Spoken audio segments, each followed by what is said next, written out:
আরেকটা কুফুরি, নব্য নাস্তিকতা আরেকটা হলো যে ধর্মের বেলা আমাদের উদার হতে হবে। কি হইতে হবে? উদার হইতে হবে। আমার সবচেয়ে আশ্চর্য লাগে এই নসিহত গুলা কারা করে?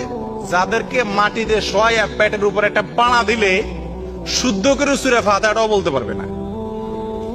ওনারা ফতুয়া দেন আলেমদেরকে এবং 16 কোটি মানুষকে, মুসলমানকে শিখায় যে ধর্মের ব্যাপারে কি করা উচিত না, বাড়াবাড়ি করা, আর সব ব্যাপারে বাড়াবাড়ি করা যাবে। রাজনীতির নামে, দলবাজির নামে, অস্ত্র নিয়ে মহড়া করে সবকিছু করা যাবে, শুধুমাত্র ধর্মের বেলা কি করা যাবে না?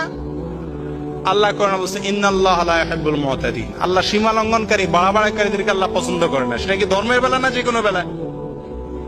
যে কোনো বেলা আল্লাহ তাআলা কি করেন না? বাড়াবাড়িকে পছন্দ। কিন্তু ধর্মের বেলা বাড়াবাড়ি কাকে? আপনি এটা গান শুনতেছেন, আমি যদি বলি ভাই গানটা শুনেন না প্লিজ, বন্ধ করেন, এটা হারাম, তো সঙ্গে সঙ্গে বলবে কি ভাই ধর্ম নিয়ে বাড়াবাড়ি করা ঠিক না। বাড়াবাড়ি কাকে বলে? বাড়াবাড়ি হলো সীমানার বাইরে যাওয়া। গান না শোনা এটা ধর্মের ভিতরের জিনিস না বাইরের জিনিস? ধর্মের ভিতরের জিনিস আমি বলতে গেলে আমি বাড়াবাড়ি কেমনে হবে? বাড়াবাড়ি হবে ধর্মে যেটা নিষেধ করে নাই, আমি যদি সেটাও নিষেধ করতে যাই তখন সেটা বাড়াবাড়ি হবে নাকি?